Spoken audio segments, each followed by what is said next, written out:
Segunda carta de Paulo a Timóteo, capítulo 3, versículo de número 14 até o 17.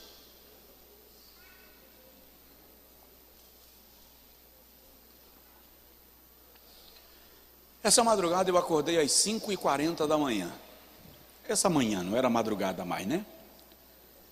Não voltei a dormir. E na minha mente estava um hino da harpa cristã que diz assim, ó: creio eu na Bíblia, o livro do Senhor, pois de Jesus Cristo mostra o doce amor. Todos meus pecados apagados estão,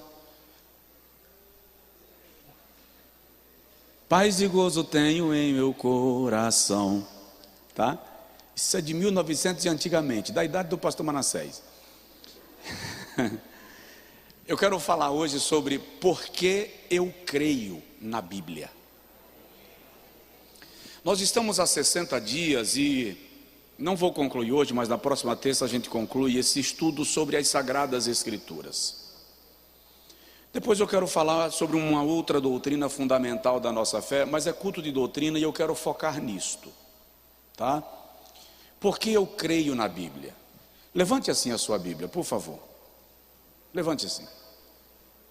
Vou lhe fazer uma pergunta. Você crê na Bíblia? Sério? Você não acha que a Bíblia é ultrapassada? Sério? Você não acha que seria bom a Bíblia passar por uma revisão? Também não? Então, muito bem. Então, vamos falar um pouquinho sobre por que eu creio na Bíblia. Paulo diz a Timóteo assim: tu, porém, permanece naquilo que aprendeste e de que foste inteirado, sabendo de quem o tens aprendido,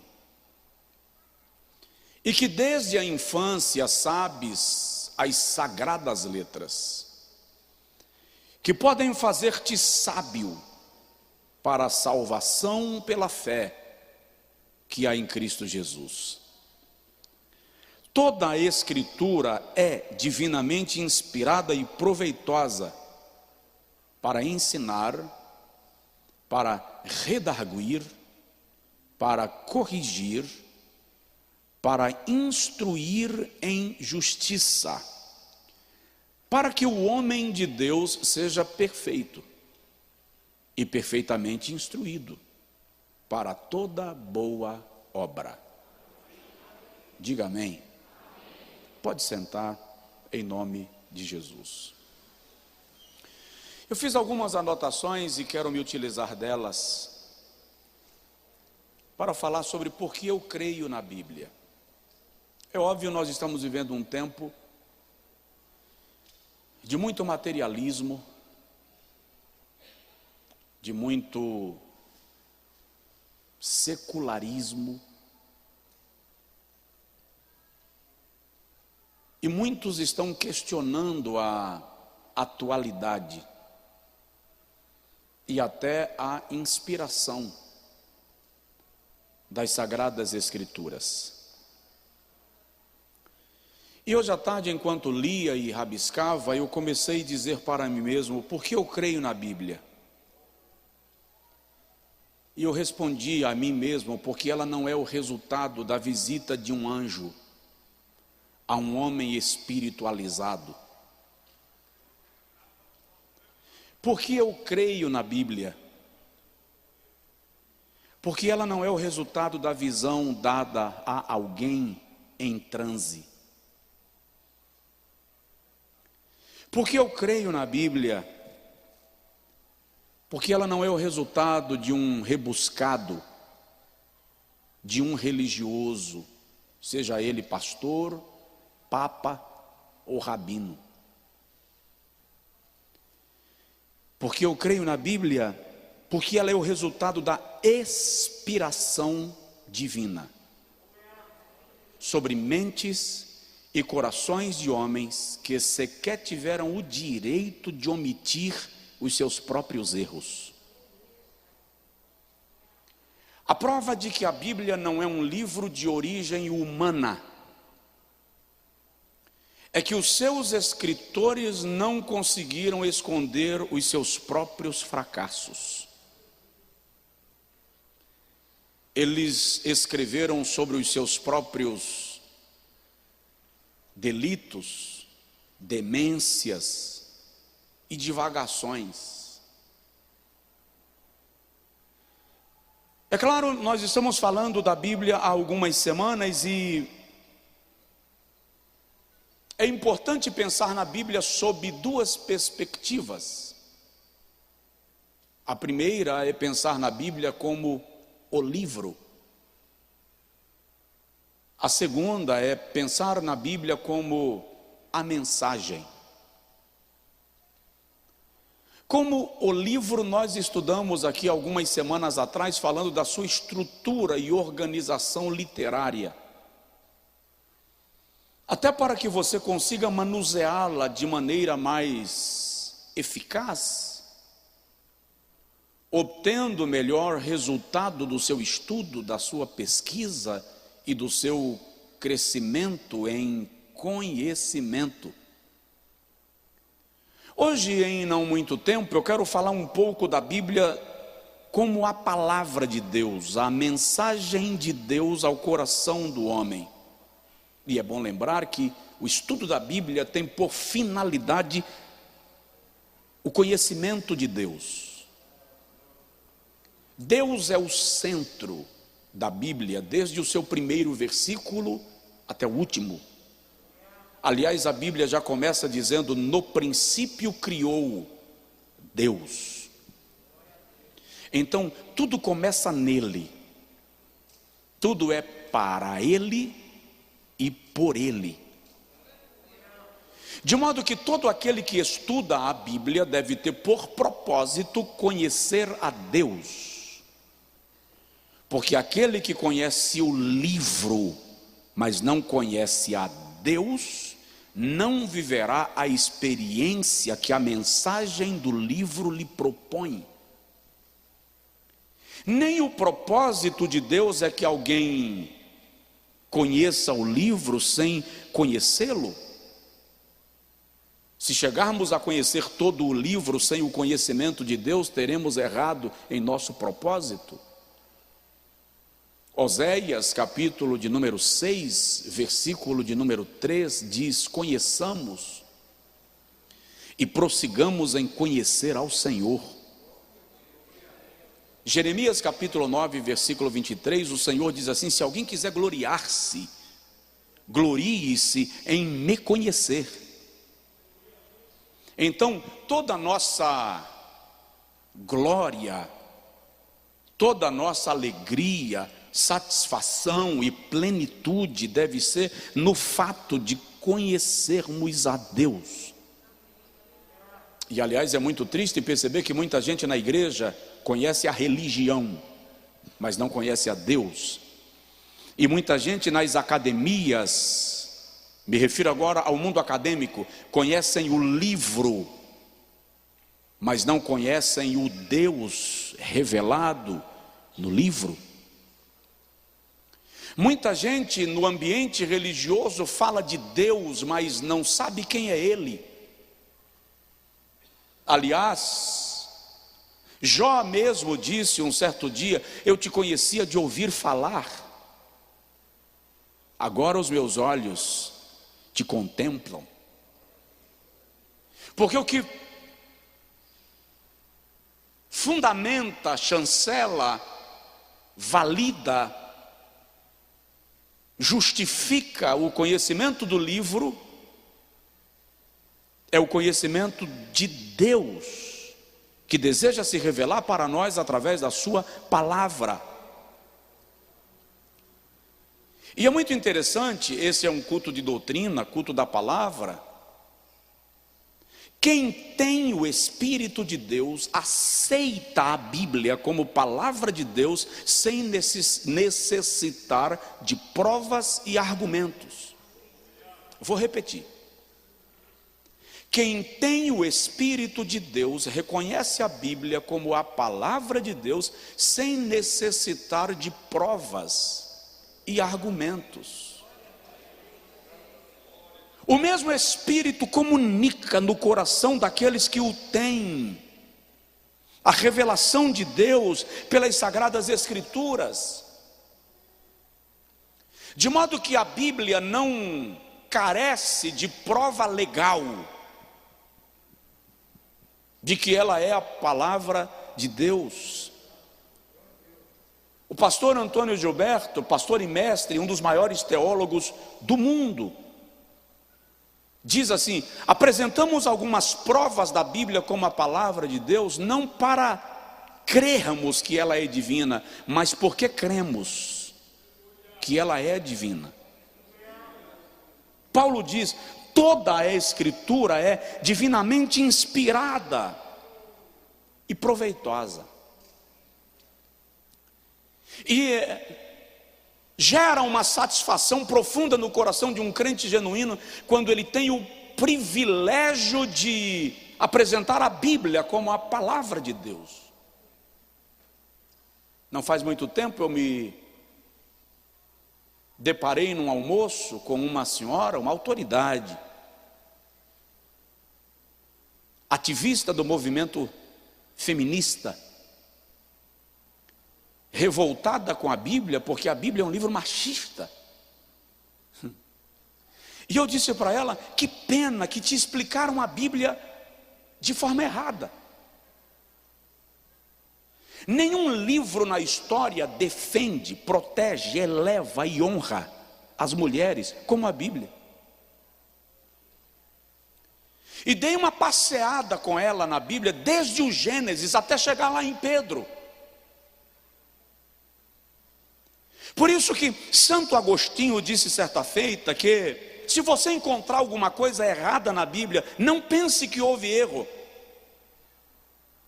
Pode haver um erro do copista, um erro da tradução mal feita do original, ou então sou eu mesmo que não consigo entender.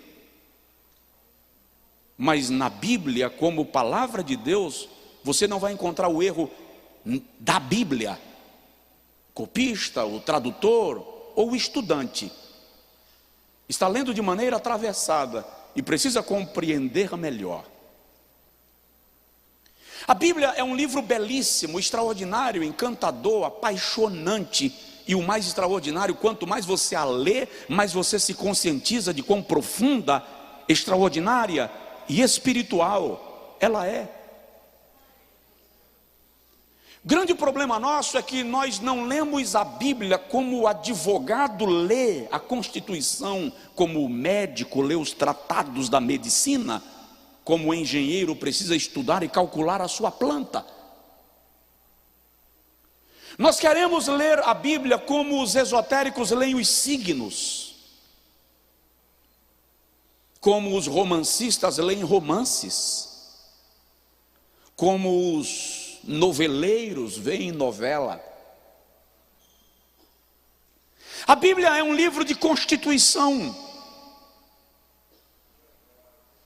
Ela traz fundamentos e princípios de verdade para alguém que deseja caminhar para o céu, que é o lugar prometido por Deus a todos aqueles que nele creem. É óbvio que em algum momento da história Satanás quis destruir este livro. A história revela pilhas de Bíblias sendo queimadas em praças públicas ao longo da história. Quando Satanás não conseguiu destruir o livro, ele resolveu subverter, distorcer, fez frutificar heresias diversas, sistemas religiosos com propósitos meramente humanos e até satânicos, para colocar em dúvida a palavra de Deus. E hoje a estratégia do diabo é desacreditar o livro, de modo que até dentro da igreja existem pessoas que não creem mais na Bíblia como sendo palavra de Deus. Isto porque, eu disse há pouco, nós estamos num tempo de modernismo, de materialismo, de secularismo, de ceticismo e outros ismos que vêm para colocar em questionamento a veracidade, a origem e a inspiração das Sagradas Escrituras. Mas a igreja e enquanto for igreja e tendo o Espírito Santo habitando nela, continuará tendo na Bíblia a fonte de inspiração, regra de vida, de prática e confissão de fé. Então, a pergunta é: eu creio na Bíblia como a palavra de Deus? Estamos num tempo que muitos pregadores estão usando a Bíblia apenas como livro filosófico, para ensinarem princípios de autoajuda, de conquistas da terra. E eu não sou contra as conquistas da terra. A terra o Senhor deu aos filhos dos homens. Você é filho de homens. Conquiste aquilo que estiver ao seu alcance. Conquiste, trabalhe, garimpe, cresça. Mas a Bíblia Sagrada não é o livro para quem pretende conquistar a terra. Não exclusivamente. A Bíblia Sagrada é para quem quer ser conquistado por Deus, para conquistar o céu.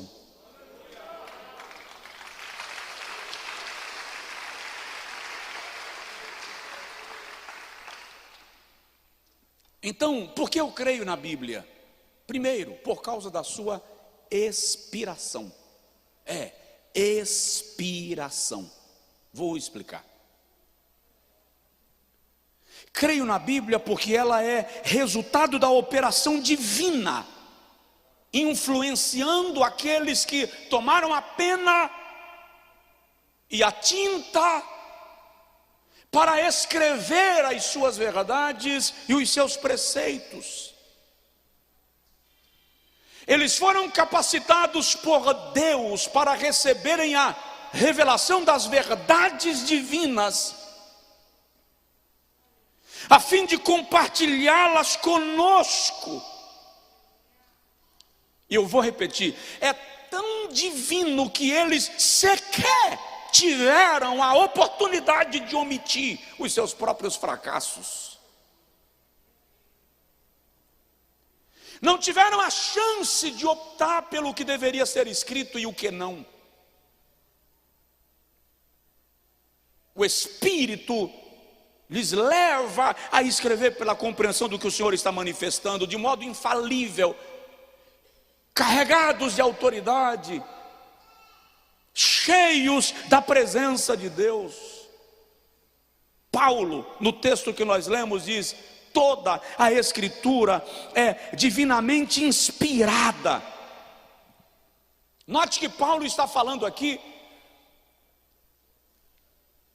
da inspiração dual das Sagradas Escrituras. O que significa inspiração dual das Sagradas Escrituras, ou autoria dual? Fala da ação de Deus através dos homens. Primeiro, Paulo diz que ela é de inspiração divina.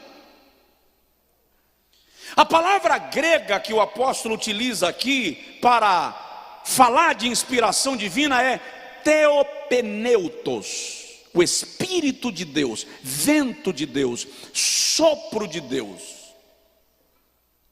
E quando ele diz, toda a Escritura é divinamente expirada, quando ele fala de theopneutos, ele está falando disso aqui, ó.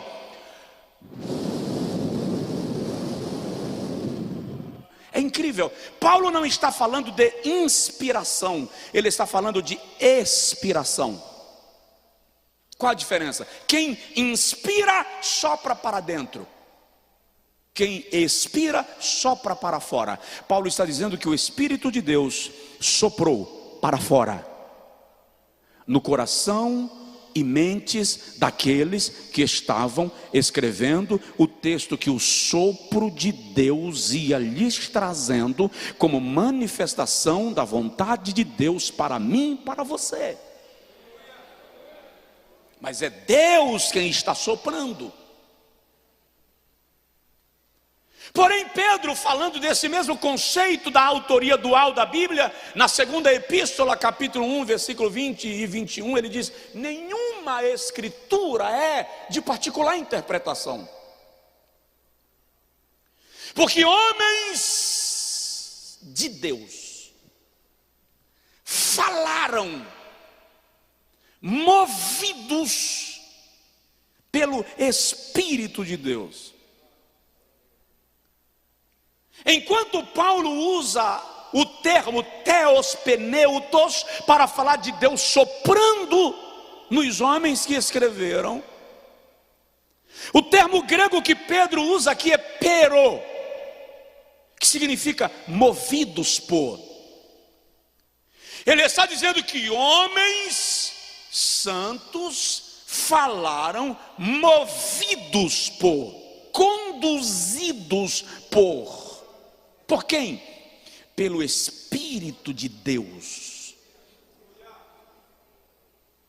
Então, eu creio na Bíblia porque ela é resultado do sopro de Deus no coração e mente de homens que foram convocados para registrá-la na linguagem dos homens. E eu vou repetir, de forma tão extraordinária que eles não tiveram nem o direito de omitir os seus próprios fracassos. Abraão, o pai da fé, a Bíblia não esconde que ele entregou Sara a Faraó para salvar sua vida. Isaque, herdeiro da promessa, a Bíblia não esconde a sua parcialidade na educação dos seus filhos. Moisés, o homem que falou com Deus face a face, a Bíblia não esconde a sua crise conjugal, a sua revolta quando fere a rocha em vez de tocar nela, o momento que ele é proibido de entrar na terra prometida porque feriu a rocha.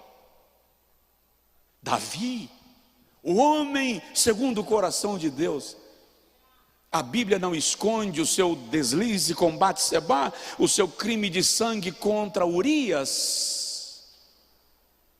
Salomão, o homem mais sábio que já existiu, a Bíblia não esconde os seus fracassos com as mulheres, a sua idolatria com os deuses pagãos. Jeremias, o profeta das lágrimas, a Bíblia não esconde o momento que Jeremias está tão revoltado com Deus que ele diz: o Senhor me enganou. Jonas, o homem que evangelizou a capital da Síria, a Bíblia não esconde o seu ódio pelos assírios e o seu desejo de que Deus os matasse. Pedro, o apóstolo chegado de Jesus, a Bíblia não esconde suas precipitações, às vezes que ele negou a Jesus. Paulo, o apóstolo aos gentios, a Bíblia não esconde as suas perseguições contra o próprio cristianismo, do qual posteriormente ele passou a fazer parte. O próprio Estevão foi vítima da organização sistêmica de Saulo, contra a perseguição aos cristãos. Então, é tão divina que revela a nossa humanidade, e em paralelo com essa humanidade nossa, revelada nos seus textos, manifesta o pleno e absoluto amor de Deus, revelado em sua graça, que nos quer assim como nós somos, para nos tornar assim como Ele é. Aleluia! Por isso eu creio na Bíblia, sua inspiração. Eu prego a Bíblia há 31 anos. Em nenhuma das minhas pregações em 31 anos, graças a Deus, eu arrisquei pregar fora dela. E ela nunca me deixou sem conteúdo para compartilhar. numa fase da minha vida, eu comecei a sofrer de lapsos de amnésia. A luta era tão violenta que eu tinha esquecimentos abruptos, e aconteceu algumas vezes do púlpito. Já houve vezes de eu começar a palavra e esquecer qual era o texto que eu iria ler. Já houve fase de eu pedir ao meu cunhado, que trabalhava comigo na época, ele viajava comigo, eu não podia viajar sozinho, porque eu estava mal psicológica e emocionalmente, e eu dizia para ele: senta na primeira fila, e quando você perceber que eu dispersei, me dá um sinal, me chama a atenção, para eu voltar para o roteiro, porque eu saudava os irmãos com a paz do Senhor, lia o texto, e depois saudava os irmãos com a paz do Senhor de novo, e lia o texto outra vez, e aconteceu uma vez de eu fazer a mesma coisa 3 vezes. Mas nem nesta fase a Bíblia deixou de ter o conteúdo que era necessário compartilhar com aqueles que queriam alimentar-se da palavra e que foram ao poço para receber a água viva que o Senhor destilaria naqueles dias de encontro e cerimônia de adoração. Por isso eu creio na Bíblia. Segundo lugar, creio na Bíblia por causa da sua perfeita harmonia e unidade.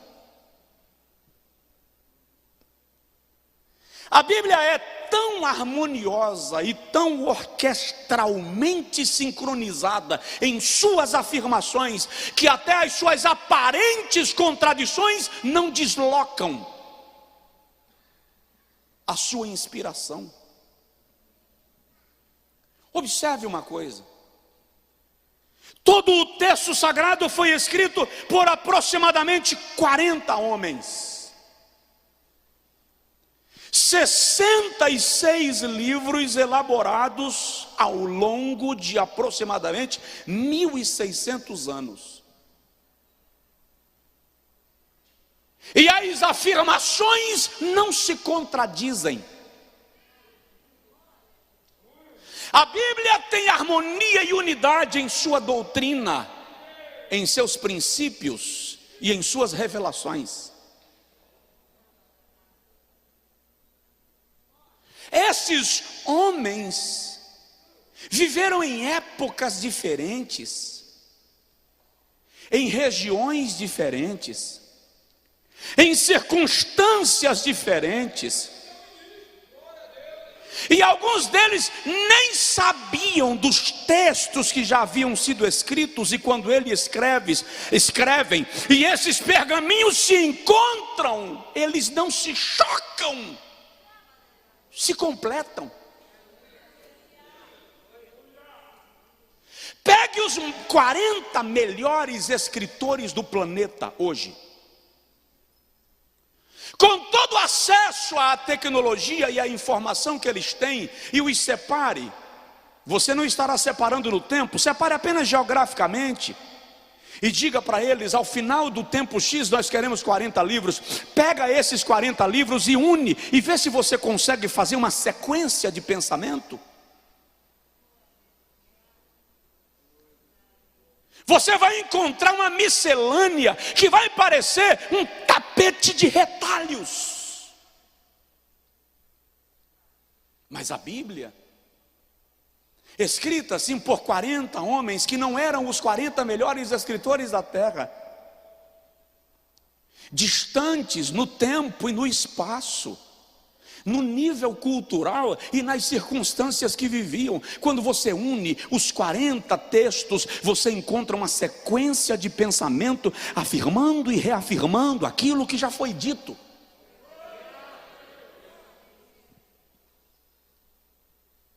Se o irmão analisar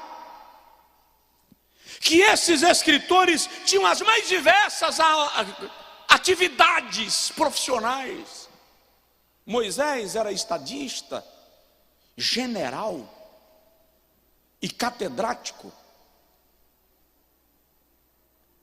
Jeremias era profeta e sacerdote. Davi, pastor de ovelhas, guerreiro e rei. Amós, vaqueiro. Pedro e Tiago, pescador. Paulo, erudito, catedrático. E outros. Suas funções eram disparadamente diferentes. Moisés escreveu no deserto. Davi escreveu, às vezes, nas campinas, cuidando do rebanho, outras vezes, no calor sangrento da batalha. Salomão escreveu na paz do palácio. Pedro escreveu na travessia do mar da Galileia. João escreveu exilado, ferido e quase morto na ilha de Pátimos. Paulo escreveu em navios e até em prisões. É incrível isso. As circunstâncias eram diferentes, mas as circunstâncias não influenciavam o pensamento que estava sendo escrito e posto no pergaminho. A perfeita harmonia, unidade, sincronização das Sagradas Escrituras me permitem crer que só há uma explicação. O sopro de Deus estava levando estes homens a escreverem, nas mais diversas situações, a mesma coisa, completando o pensamento de Deus em relação ao homem. Ou você acha que algum homem judeu, por decisão própria, colocaria Ruth, uma moabita, na genealogia de Jesus? Ou você pensa que um judeu dos tempos de Jesus colocaria Raabe, uma prostituta, na lista dos ascendentes de Jesus? Ou você acha que numa cultura paternalista, sacerdotal, patriarcal, alguém colocaria na Bíblia um livro com o nome Ruth, o nome de uma moabita?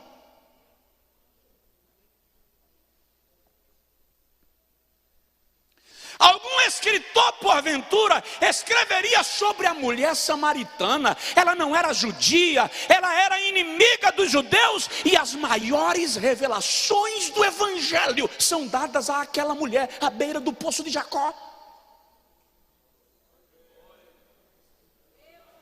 E por que me esquecer da Ciro Fenícia?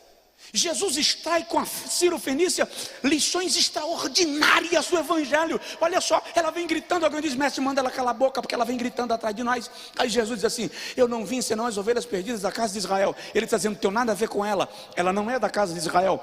Eu vim para os judeus e ela é gentia. Aí o texto revela que essa mulher, quando ouve isso de Jesus, se prostra diante dele. Gente, quem escreveria isso por decisão própria? Os religiosos dos dias de Jesus? E quando Jesus diz: não é bom pegar o pão dos meninos e jogá-los aos cachorrinhos, ela deita aos pés de Jesus e beija. Você acha que algum judeu religioso escreveria sobre essa mulher? Foi o Espírito Santo quem estava dizendo: sopra, coloca lá, que a salvação não é só para Israel, a salvação é para todo aquele que vem ao encontro de Jesus e crê nele como Filho de Deus. Fala sério, se você não der um glória a Deus e um aplauso ao Senhor, você merece uma carreira.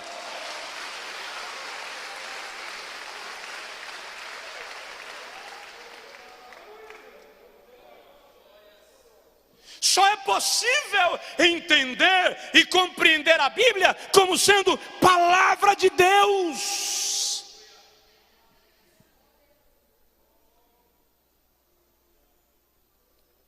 Quem crê na Bíblia? Se você não crê na Bíblia, você está revoltado agora comigo. Quem não crê na Bíblia está assistindo o culto online dizendo: isso é um fanático. Tá? Alguém deve estar dizendo, isso é um ET. Não é possível que ainda existe gente broco como ele. Pois é, existe gente broco como eu, que crê nas sagradas escrituras como a palavra de Deus. Não há nela contradição doutrinária, histórica ou científica. Você pode encontrar disparate no relato, numa referência geográfica. Você pode encontrar alguma discrepância no relato em referência de tempo, mas você não encontra discrepância nas suas revelações doutrinárias, nas suas citações históricas e nas suas revelações científicas. E este é o fundamento, porque o telhado pode estar com goteira, mas as colunas é quem garantem a sustentação da casa. Não há porquê pregar outra coisa que não seja a palavra de Deus. É claro que se eu ler a Bíblia com uma trave no olho, com um mosquito no olho, a minha visão será distorcida. É claro que se você ler a Bíblia usando máscara, óculos e ainda transpirando, a lente vai embaçar. Vai ou não vai? A não ser que, né, irmão Edilson? Irmão Edilson trabalha com ótica. Já existem óculos cujas lentes não embaçam. Por isso que ele fala na sua cabeça assim, ó. Então, quando o indivíduo está tomado por um espírito farisaico, quando o indivíduo está tomado por um espírito de ceticismo, de mundanismo, de modernismo, de secularismo, de rejeição das verdades de Deus, ele vai encontrar argumentos para dizer, não creio. Agora olha bem para mim. Eu estudo a Bíblia. Eu não diria que sou um estudioso, mas eu diria com toda a ousadia que eu sou um estudante. Eu estudo a Bíblia. Às vezes eu atravesso noites bisbilhotando um texto. E acredite, tem coisas nela que eu não concordo. Tem coisas na Bíblia que eu acho que deveria ser diferente. Acredite. Mas um dia, eu já falei disso aqui, eu estava pesquisando sobre um assunto bíblico. E eu li pelo menos 18, 19 livros sobre aquele assunto, riscando, porque eu leio livros marcando, riscando.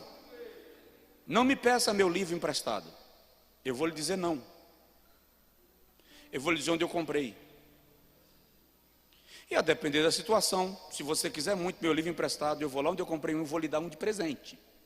Não empolga, é a depender da situação.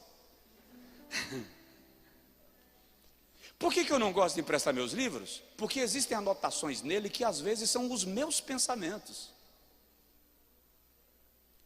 Então eu li 18, 19 livros sobre este assunto. A do 40 dias e 40 noites. Do deserto ele vem para Nazaré. Era sábado e ele entra direto na sinagoga. Eu estive lá na sinagoga, deve caber umas 15 pessoas. Sinagoga de Nazaré. Quando Jesus chega na sinagoga, a regra na sinagoga era mais ou menos o seguinte: todos assentavam como mais ou menos se assenta num templo. Mas na parte superior da sinagoga tinha 3 cadeiras. Uma para o chefe da sinagoga, uma para o seu auxiliar, e a outra era uma cadeira que ficava vazia. Quem iria se assentar nela? Aquela pessoa que fosse fazer a leitura do texto. O chefe da sinagoga então dispunha, se assim desejasse, a autorização para que alguém viesse fazer a menção do texto sagrado. Quando ele dispôs, Jesus se levanta e ele entrega a Jesus o rolo do livro do profeta Isaías. Jesus pega o rolo de pergaminho e começa: o Espírito do Senhor Jeová está sobre mim. Capítulo 61 de Isaías, Lucas 4,16. Porque o Senhor me ungiu para pregar boas novas aos mansos, enviou-me a restaurar os contritos de coração, a decretar a abertura de vista aos cegos e a abertura de prisão aos presos, a anunciar o ano da ira divina. Quando Jesus está lendo, ele diz assim: hoje se cumpre esta palavra. E ele começa a se apresentar agora, revelando que ele é o mensageiro de Deus para a salvação do povo de Israel. Então, porque eu creio na Bíblia, Jesus a leu. Mais do que isso, Jesus a ensinou. Você já parou para analisar que o único título que Jesus não contestou foi o título de mestre? Quiseram fazê-lo rei, ele não quis, foi embora, virou as costas. Tu és o Filho de Deus, você que está dizendo. Tu és o Rei dos Judeus, você que está dizendo. Bom mestre, não há ninguém bom que não seja Deus. Mas quando alguém chegava para ele e dizia Rabi, ele nunca contestou quando alguém lhe chamou de mestre. E quando Maria Madalena encontra com ele na frente do túmulo, ela diz Rabi, Raboni, Raboni, mestre, meu bom mestre. Era uma expressão que expressava carinho, honra, extremos. Jesus não rejeita. Por quê? Porque ele ensina as escrituras. Se o irmão lê Lucas capítulo 24, versículo 27, no domingo da ressurreição, quando dois camaradas vão para Emaús, chateados, deprimidos, estressados. Tem alguém aí? Um estranho entra entre eles, no meio deles. Acerca do que vocês estão conversando? Acerca de Jesus de Nazaré, varão aprovado por Deus, com sinais e maravilhas que Deus fez através dele no meio do povo, e como os judeus o entregaram à morte aos gentios. É bem verdade que ele disse que haveria de ressuscitar, e até algumas mulheres falaram que foram lá no túmulo, e o túmulo estava vazio. Não foi Cefas, mas foi a mulher, a gente não tem certeza, ninguém viu nada ainda. Aí Jesus diz assim: ó lerdos, tardios em aprender. Não convinha que se cumprisse aquilo que dele estava escrito. Olha que coisa extraordinária. A Bíblia diz que Jesus lhes abriu a lei, os profetas e os salmos. De Jerusalém para Emaús, queridos, são 8 quilômetros. Quanto tempo você gasta para caminhar 8 quilômetros? Você que faz Cooper na Getúlio Vargas, na Maria Quitéria, na Fraga Maia,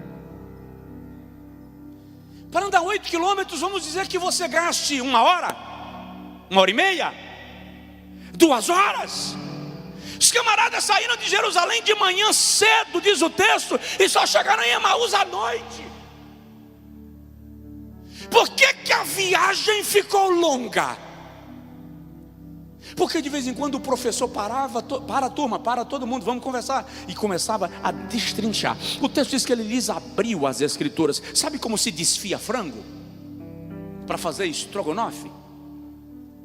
Abrir as escrituras ali é desfiar, desmontar, expor, abrir. Jesus deu para eles uma aula de Pentateuco, uma aula de profetas maiores e profetas menores, e uma aula de salmos.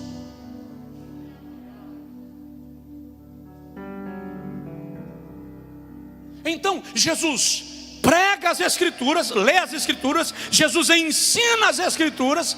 Em Marcos capítulo 7, versículo 13, ele chama as escrituras de a palavra de Deus. E em Lucas 24, 44, a Bíblia diz que ele cumpriu as escrituras, e de forma tão cabal, que ele diz assim: eu não vim para extirpar a lei, eu vim para cumpri-la. Atos 13, 29 diz assim: e havendo eles cumprido tudo quanto acerca dele estava escrito. 1 Coríntios 15, 3, Paulo diz: eu vos entreguei o que também recebi do Senhor, que Cristo morreu por nossos pecados, segundo as Escrituras, e que ressuscitou dentre os mortos, segundo as Escrituras. Então ele viveu as Escrituras. Por isso que eu creio na Bíblia. Porque eu creio em Jesus. Quem crê em Jesus? Levanta assim a mão. Você que está em casa, você crê em Jesus? Não dá para crer em Jesus e rejeitar as sagradas escrituras. Eu já vou terminar. Eu não vou nem falar dos 5 itens que eu pretendia. Vou ficar no terceiro. Jesus chamou as sagradas escrituras de a verdade. João 17:17, santifica-os na verdade, a tua palavra é a verdade. Ele vive conforme as escrituras para cumprir a lei, até no seu último item, para estabelecer a dispensação da graça. Jesus diz que os salmos de Davi são de inspiração do Espírito Santo. Marcos 12. Como posso eu crer em Cristo e não crer na palavra que o apresenta a mim?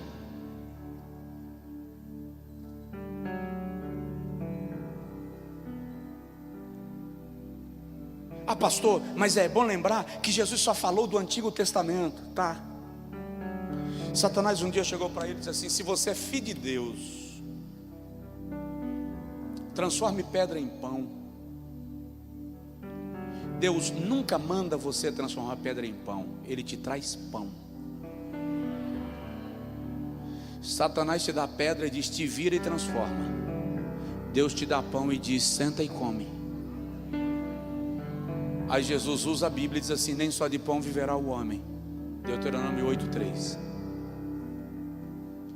Aí Satanás chega para ele e fala assim: olha, você está no pináculo do templo. Salmo 91 diz que se você pular daqui, ele vai dar ordem aos anjos para te sustentarem com as tuas mãos. Então pula e levita, para todo mundo ver que você é filho de Deus. Aí Jesus diz assim: também está escrito: não tentarás o Senhor teu Deus. Deuteronômio 6:13.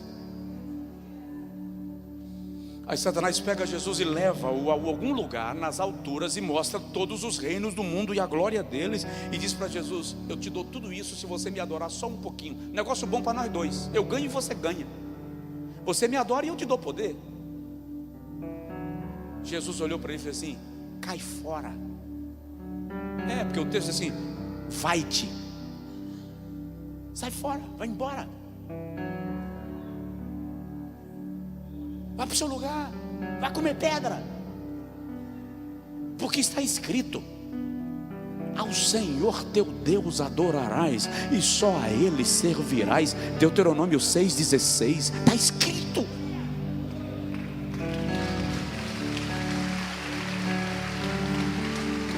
Porque eu creio na Bíblia.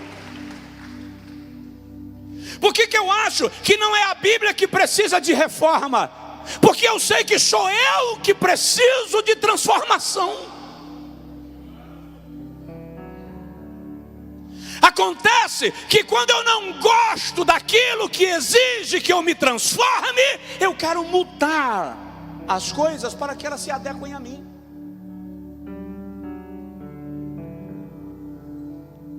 Porque eu aprendi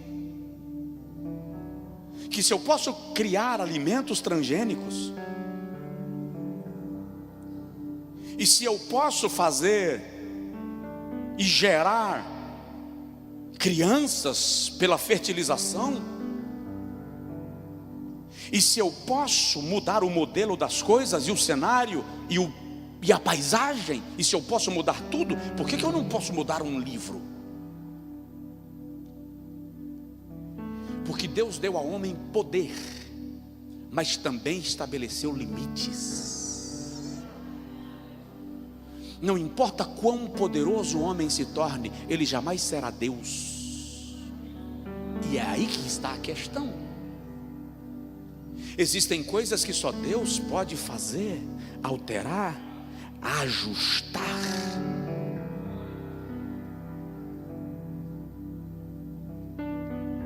Pastor, e o Novo Testamento? Jesus diz assim, João capítulo de número 14, versículo de número 26, o Espírito vos fará lembrar. Então, os escritores sagrados dos textos do Novo Testamento não estavam escrevendo segundo a sua memória, estavam escrevendo segundo a memória do Espírito Santo reproduzida neles. João 16:13, Jesus diz: o Espírito de Deus que o meu Pai enviará, Ele vos ensinará toda a verdade, e vos guiará a toda a verdade, e vos revelará todas as coisas. Fica de pé, por favor. Semana que vem a gente continua. Eu só quero que você, em nome de Jesus,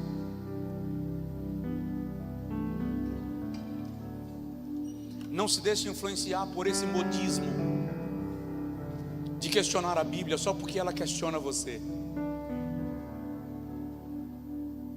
Porque a sua autoridade se manifesta justamente nisso. Ela é tão divina que não nos dá o direito nem de omitir os nossos próprios equívocos.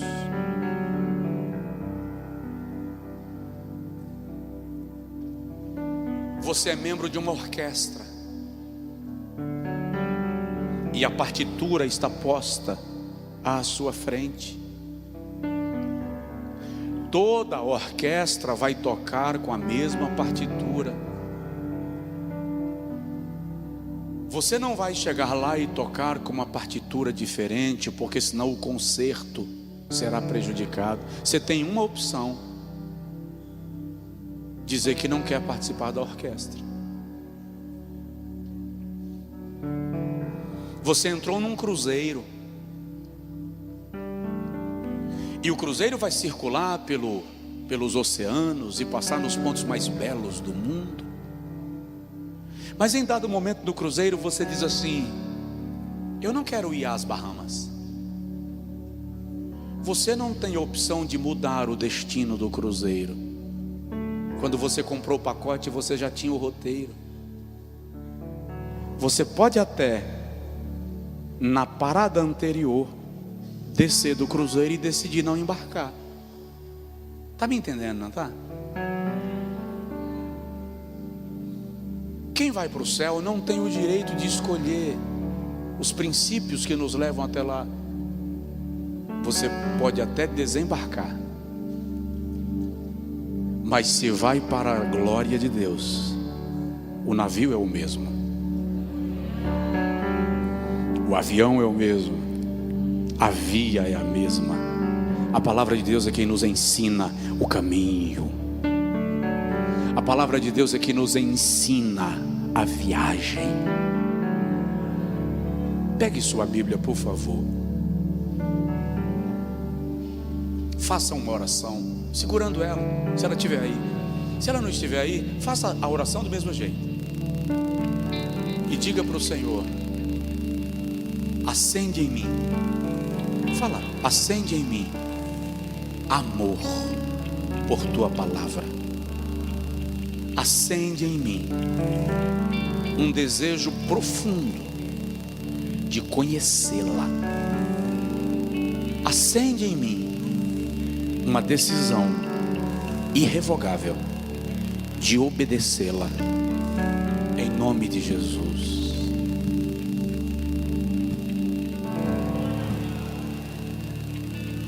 Aqui está o livro da cultura do reino de Deus.